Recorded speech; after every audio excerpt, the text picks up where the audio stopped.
Замерзает ли водка? Улица в 50. Верим. Затарился. У меня 3 конкурсанта. Архангельская, Подледка и Якутская крепость градусов. Прошло около 4 часов. Так, у нас клиент уже готов. Так, это у нас Подледка, она полностью.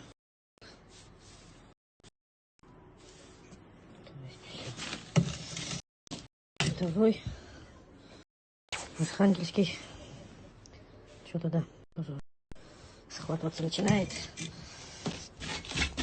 Якутская крепкая пока держится. На 6 часов смотрим. Полностью промерзли. Два наших конкурсантов.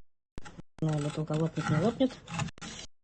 Так, а этот крепыш, якутская крепкая, пока еще в том состоянии. Только с этими двумя. А этот крепыш